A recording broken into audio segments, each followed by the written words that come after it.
So, the new Nissan Qashqai, is it the car that everybody wants? Well, not quite anymore, because while the Qashqai has been a towering success for Nissan, and while it is still one of the best-selling cars in Europe, and indeed one of the best-selling cars in Ireland, it isn't quite the best-selling. That title still goes to the Hyundai Tucson. So Nissan has had a go at revivifying the Qashqai. It's given it a major update.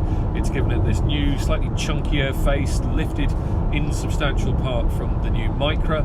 It's given it a bit of an improvement and a bit of a nip and tuck here in the cabin as well, because although nothing much has visually changed, there is definitely a palpable improvement in the quality of the materials used, in the levels of quality and the levels of fit and finish here inside the Qashqai. And this one's petrol.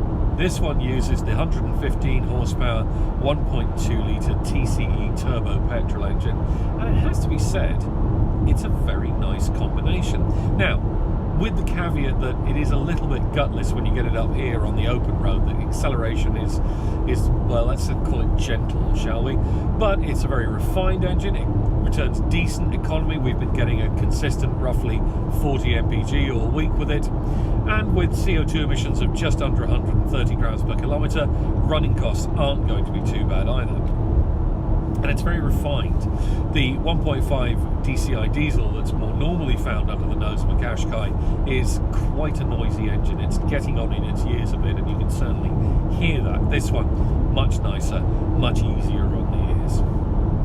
This is quite an expensive model. This is the SVE version, which in this trim costs €34,320. Now that's a heck of a chunk of money to pay for a Qashqai. Certainly it's a lot of money for most families, but there are benefits. You do get an impressive array of safety systems, including an all-round camera system, including blind spot monitoring, including automatic emergency braking, and on the comfort side you do get these spec'd up quilted leather seats with these 3D bits that are meant to look like an expensive watch strap.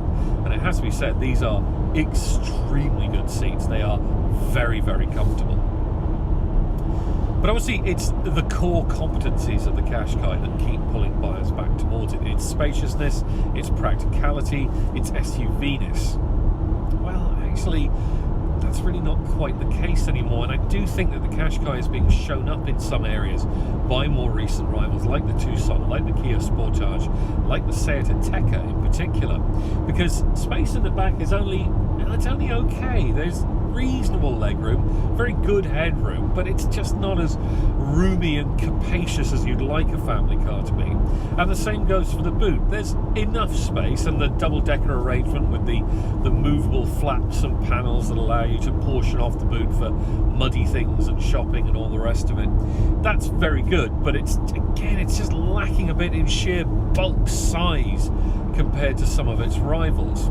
Really, while the Qashqai has been given a decent facelift, where it's been given a useful and good update in terms of its styling, in terms of its quality, in terms of its equipment, what it is lacking is a bigger, chunkier body, and that's really probably what it needs now. It does remain a very good car to drive. Now, this petrol version differs from the diesel version in that you really can feel the lack of weight on the nose compared to the diesel. The steering is a little bit lighter, a little bit twirlier, a little bit less good at telling you what's happening underneath the car. But overall, the chassis balance is really quite impressive. It retains those twin chamber shock absorbers, which really do give it a very good balance between handling and ride. And really, on a twisty road, you can actually have some quite good fun with this car.